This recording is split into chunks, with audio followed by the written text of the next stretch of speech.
While researching for my book, The Trouble with Trauma, one thing about human nature that fascinated me was why really smart people could deceive themselves and believe theories about trauma that were not true. This was a central theme of my book about trauma, but it's also obviously relevant to other big and complicated issues. In this video, I'll summarize what I figured out, which I call my 3 rules of how beliefs become facts. When I say how beliefs become facts, I don't mean true facts. I mean the believers perceive them as true facts, which I call false facts. I know false facts is an oxymoron. A perfect historical example of this behavior is President George Bush and his White House team following the 9/11 terrorist attack by al-Qaeda terrorists on America.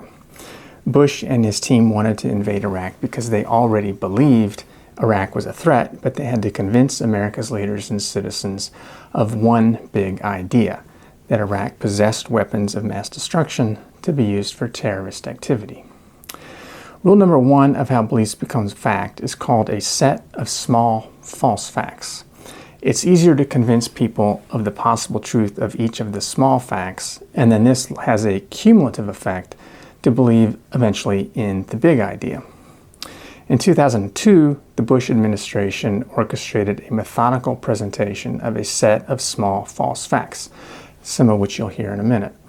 All of the pieces of information were known at the time by the intelligence community to be unreliable, yet the cumulative effect was both overwhelming and confusing enough that most people would come to believe that Iraq most likely had weapons of mass destruction when actually they didn't. Rule number 2 of how belief becomes fact is called stokers. This set of false facts by itself has little impact if no one is talking about them. Stokers are people who can be persuasive, and they stoke the metaphorical fire so that a small flame becomes a bonfire. For the Bush team, National Security Advisor Condoleezza Rice wrote an op-ed in the New York Times, stating Iraq's declaration to the UN, quote, fails to account for or explain Iraq's efforts to get uranium from abroad. It turned out Iraq did not try to get uranium. Vice President Dick Cheney went on news programs to imply that Iraq harbored and aided the 9/11 terrorists. On December 9, 2001, he spoke on Meet the Press. When asked about reports that hijacker Mohammed Atta had planned the attack with the help of Iraq, Cheney said, quote, that's been pretty well confirmed, that he did go to Prague and he did meet with a senior official of the Iraqi intelligence service.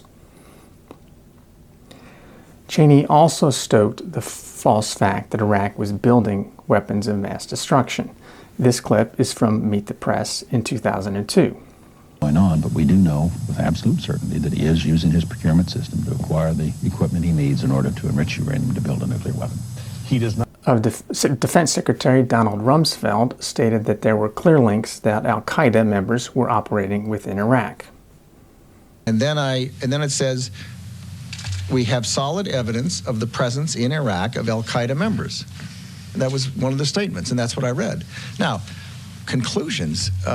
President Bush, on January 29, 2002, claimed Iraq was a piece of a larger terrorist threat in the world.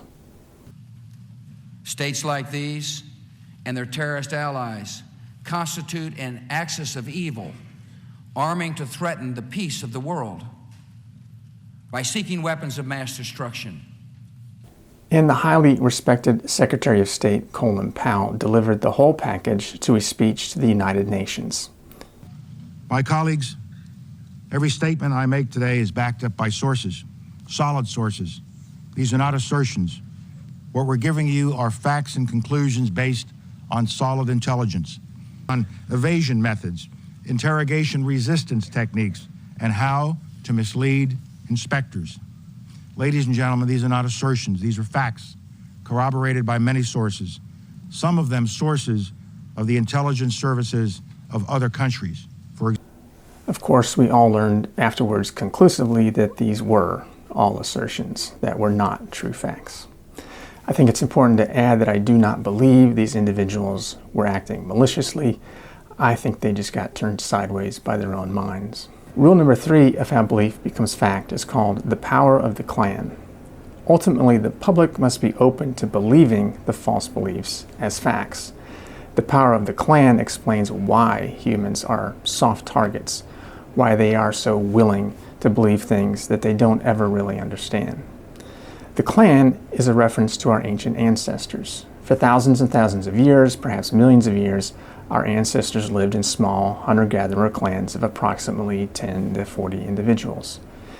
Social cooperation was crucial. It conveyed a survival advantage to first be open to believing in whatever was needed for the clan to be safe from danger, when there were lots of mysterious things in the world back then, and second, to be open to believing what others in the clan believed, so that they could function well together in groups. Human minds that had those capacities to believe for the sake of the common good became more and more common over time through natural selection. Other examples of this process include the tragic story of Elizabeth Holmes and the collapse of her company Theranos, Bernie Madoff and his pyramid scheme that defrauded people of their money, and the COVID pandemic and many of the claims about masks, lockdowns, and vaccines.